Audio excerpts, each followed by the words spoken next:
Hello student, welcome to online class. मैं Anita Sharma class second को chapter number 4 विद्यार्थी जीवन पढ़ाऊंगी। हिंदी में है ये।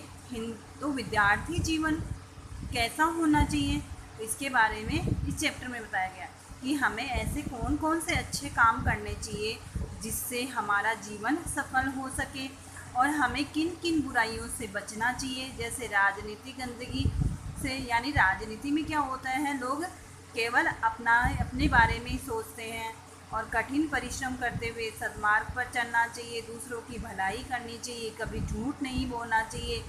इन सब के बारे में इस चैप्टर में बताया गया है।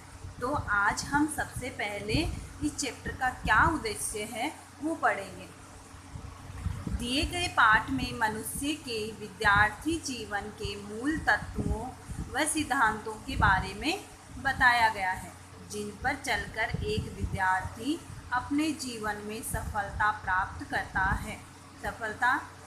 करता है। साथ ही यह भी बताया गया है कि किस प्रकार विद्यार्थी अपने लक्ष्य साधकर उसकी प्राप्ति कर सकता है।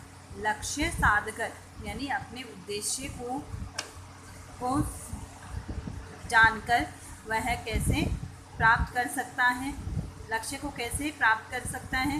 राजनीति की गंदगी यानी पॉलिटिकल की गंदगी से दूर रहते हुए कठिन परिश्रम यानी बहुत ज़्यादा मेहनत करते हुए सद्मार्ग मतलब अच्छे मार्ग पर चलते हुए दूसरों की भलाई करने का प्रयास करें।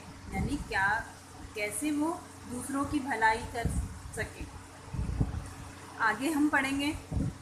पुराने समय में ऋषि मुनियों ने मनुष्य की आयु को 100 वर्षों का मानकर 4 भागों या आश्रमों में बांटा है, जो इस प्रकार है: ब्रह्मचर्य आश्रम, गृहस्थ आश्रम, वानप्रस्थ आश्रम और संन्यास आश्रम। यानी पहले क्या होता था, ऋषि मुनि मनुष्य की अधिकतम आयु कितने मानते थे, 100 वर्ष मानते थे, और उन 100 वर्षों को उन्होंने 4 भागों में बांट दिया। यानी 25-25 वर्षों में, यानी 25 ईयर्स के को ऐसे करके 4 भागों में बांट दिया और या आश्रमों में बांट दिया। पहला था ब्रह्मचर्य आश्रम। ब्रह्मचर्य आश्रम का मतलब क्या होता है कि जब बच्चा अपने गुरु के पास रहकर शिक्षा ग्रहण करता है, वो होता है ब्रह्मचर्य आश्रम।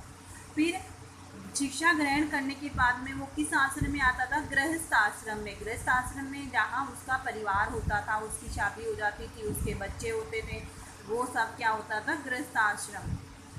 फिर आता है वानप्रस्थ आश्रम। वानप्रस्थ आश्रम का मतलब होता है कि एक व्यक्ति अपने घर को छोड़कर जब क्या करता है कि दूसरी जगह रहने लगता है, तो वो होता है वानप्रस्थ आश्रम। फिर होता है संन्यास आश्रम।